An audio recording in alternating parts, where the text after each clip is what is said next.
Okay. It's over. It's over. It's over. Well, it is over. It is over. It's hard to believe we've already passed through an entire NFL season, but what an ending. I will say I wasn't impressed by the first half of the game. The first half, neither team really looked that sharp. New England was able to move the ball, but then Brady would just throw an interception. Meanwhile, the Seahawks, until the last 2 minutes of the second quarter, they couldn't move the ball at all. So I wasn't really impressed. I thought it was kind of a stinker of the game. They turned that around in the second half. I mean, they both played about as well as they could play in the second half. And what about that call? Well, I agree with you as far as the games because I dozed off in the first half. But that was because good defenses. Both teams were stepping up, playing good defense in the first half. And the offenses adjusted at halftime. Offenses have adjusted, but still, I mean, it was a mixture. I thought it was about – the game went about as I thought it would go, except for the wrong team won, in my eyes. But that brings us to the call. Seattle had the game won. They had it won. It's unbelievable.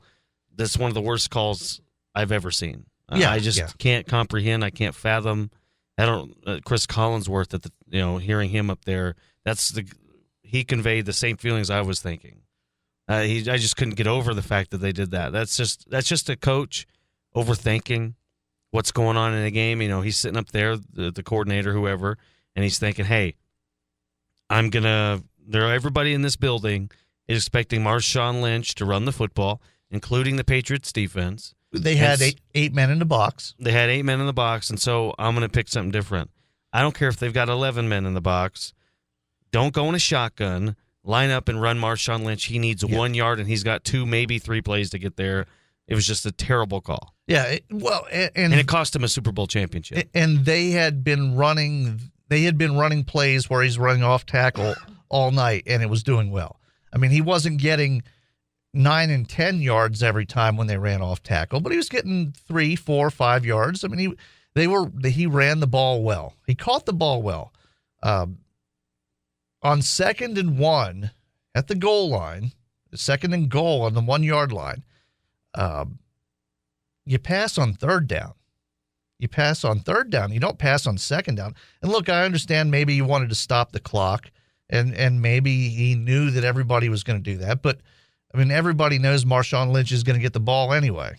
Well, every time he gets it, they know he's going to get it. This call was horrible in so many different ways. It's not just the fact that they didn't run. It's the fact that if you were going to throw, you should have play action. You should have lined up in a tight formation, ran a play action pass if you were going to take that chance and throw the football because everybody in the house thinks Marshawn's going to get the ball. Okay, that's fine.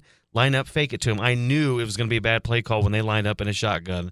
Because another dumb mistake would have been handing it to Marshawn on a draw play. Yeah. Because there was 8 in the box. It's got to be a quick hit type of play. Yeah. There was 8 in the box. You can't give it to him in the draw play. You can't send him 5 yards further back and give him the football. He's got to get it in stride. Even a quarterback sneak would have been a better call. Even a quarterback sneak. I think Wilson could have gotten a quarterback sneak. He could have just jumped over the top. And that would have been a different play expected than giving it to Marshawn. Yeah. So, and they had 3 plays. Yeah. Well, let's see. I just can't. Unbelievable. Well, here's the reasoning, and I haven't heard Carroll reason other than he said that 8 men in the box and they wanted to try something different. They had been running that pick play all night, where they were using the umpire for the pick, and it got them a touchdown once. I mean, what if you notice what they would do is they'd run across the middle.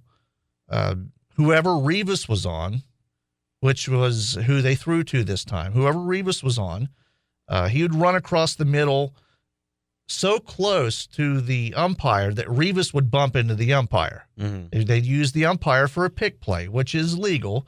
I mean, pick plays aren't legal, but using the umpire as part of the field is legal. And they'd been trying that all night. They just flipped it over.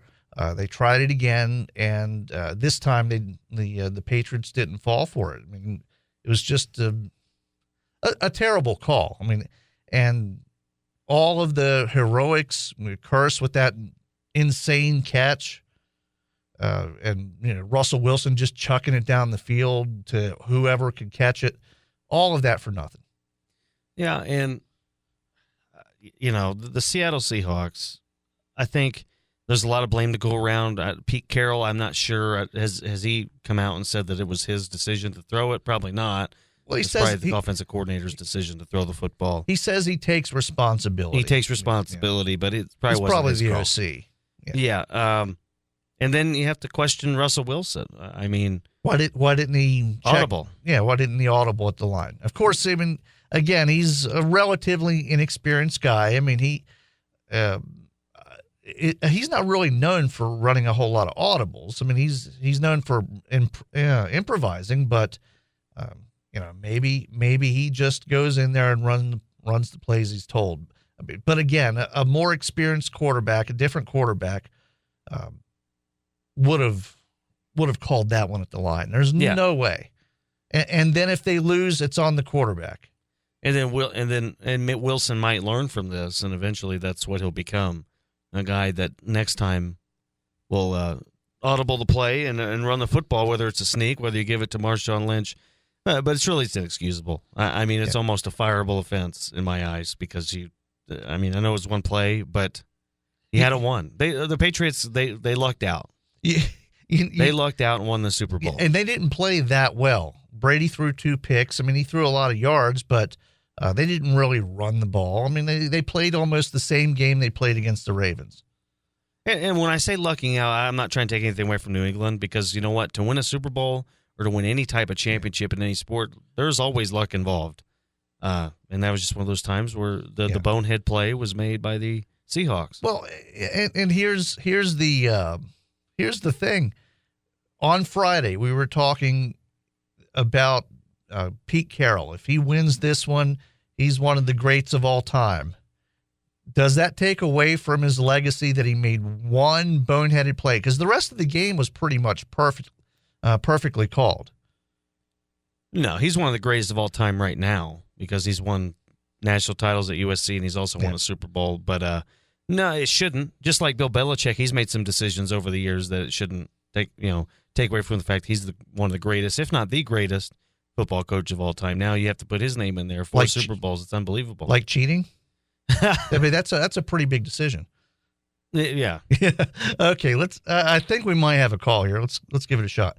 News Talk 1270. You're on the air. Hey, good morning, gentlemen. Hey, what's up? Hey, I agree with everything about that really bad call at the end of the game, but you'd have to think that Seattle got very lucky when Wilson threw that up and that guy caught it, bounced off his chest, his leg, and he caught it. And who's to say if they wouldn't have got that catch that the Patriots wouldn't have held them? But anyway, that's my thoughts of the game. Everybody's talking about that, and also, at the end of the game where they got that 5-yard penalty, who's to say that they couldn't got a safety? And who knows? But anyway, thank you guys. Appreciate it. Bye now. Hey, thanks a lot for the call. Brady got that 5-yard penalty for him. I mean, that right there where they're backed up against the goal line, they line up in victory formation, which would have been a safety. It would have been a safety if Brady had knelt down there. And he just hard called the defense offline. I mean, that's another mistake that they made too. Mm-hmm. So I mean, it piles up after a while. It does. And what the Patriots would have done if they wouldn't have gotten the penalty is they would have had a quarterback sneak it because you could down it. So and so it could have ended up being a safety opportunity for Seattle. And I think the caller brings up a good point about the catch. I just think that an acrobatic catch where you keep your focus, while you're falling to the ground, that is kind of lucky the ball was still there, but you still made a great play on the football. So I think on one hand, the bonehead play call was just, man. That killed everything. And the 5-yard penalty at that point, you got to try something. I don't blame the Seahawks for trying to jump the count on that one because what they were trying to do is either dislodge the ball or make Brady fumble or do something, tackle him behind the goal line or something to make sure that they got that safety. So I don't even really blame them for jumping the count there. Yeah. The 15-yard penalty, that's a different story. Now, this may be because I'm indifferent to both of these football teams, and I really only really only was rooting for Seattle kind of because I picked them. I really didn't care who won the Super Bowl, but the highlight for me was the end when the fight happened. That was great. That was the great. Gronk got a shot in. Somebody got a shot on Gronk. It was fantastic. I loved the fight, and it wasn't just shoving either. It was a real fight. Fists were thrown. It was fantastic. You rarely see that in the NFL football. It was great, especially in the Super Bowl.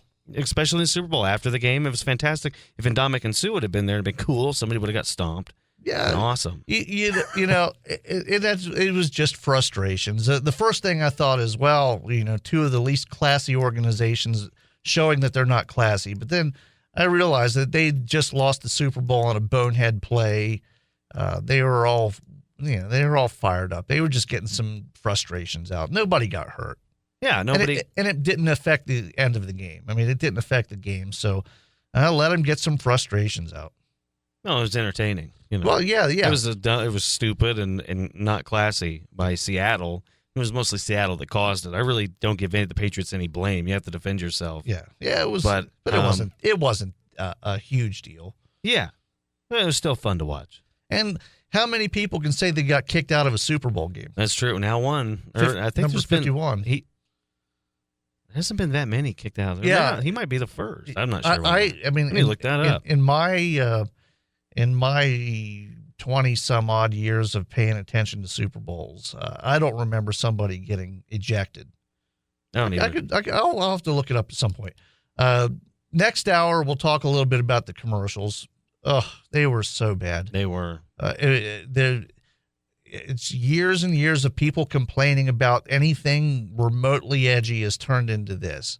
Dead kids and grown men playing Pac-Man, which actually looks like fun, but it wasn't a very good commercial. No, I don't recall one good commercial, honestly. There's one that I didn't mind. But of course, we'll get into that. Yeah, we'll get into that next hour. So what do we have going on in sports? Well, we have Cowboy and Cowgirl basketball. Okay, sounds good. We'll see you in an hour. News Talk 1270, KIML. The best local and national news and analysis. The Don Carpenter Show on News Talk 1270, KIML.